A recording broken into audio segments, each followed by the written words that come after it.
ఏంటి రేపటి నుంచి ఫ్రెష్గా స్టార్ట్ చేస్తా అని చెప్పావే, ఇంకా స్టార్ట్ చేయలేదా? చూడండి, ఇట్లా మీ వర్క్స్ని మీరు పోస్ట్పోన్ చేస్తూ ఉంటే మీ డ్రీమ్స్ని కూడా మీరు పోస్ట్పోన్ చేస్తున్నట్టే. రేపటి నుంచి చదువుతా, రేపటి నుంచి జిమ్కి వెళ్తా, వర్కౌట్స్ చేస్తా, డైట్ ఫాలో అవుతా అని చెప్తారు. కానీ అది డే నుంచి ఇయర్స్గా మారుతుంది తప్ప మీరు ఇంకా ఆ వర్క్ని స్టార్ట్ చేయరు. నేను చెప్పేది మీకు ఒకటే, సక్సెస్ అనేది వన్ డేలో రాదు.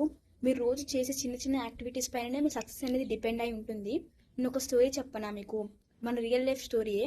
మనం చిన్నప్పుడు పుట్టంగానే నడవలేదు కదా, అలా అలా ట్రై చేస్తే చాలాసార్లు కింద పడి లాస్ట్కి ఫైనల్గా మనకి ఒక మంచి పర్ఫెక్ట్ వాక్ అనేది వచ్చింది. సేమ్ మన లైఫ్ కూడా అంతే. రోజు కొంచెం కొంచెం చిన్న చిన్న యాక్టివిటీస్తో మనల్ని మనం ఇంప్రూవ్ చేసుకుంటుంటే ఫైనల్గా మనకు ఒక మంచి అవుట్పుట్ అనేది వస్తుంది. నేను మీకు ఎక్కువ టైం స్పెండ్ చేయండి అని చెప్పట్లేదు. జస్ట్ రోజుకి ఒక 1 hour or half an hour మీ లైఫ్ కోసం మీరు స్పెండ్ చేయండి. ఫైనల్గా మీరే ఒక మంచి అవుట్పుట్ని అయితే చూస్తారు. మీరు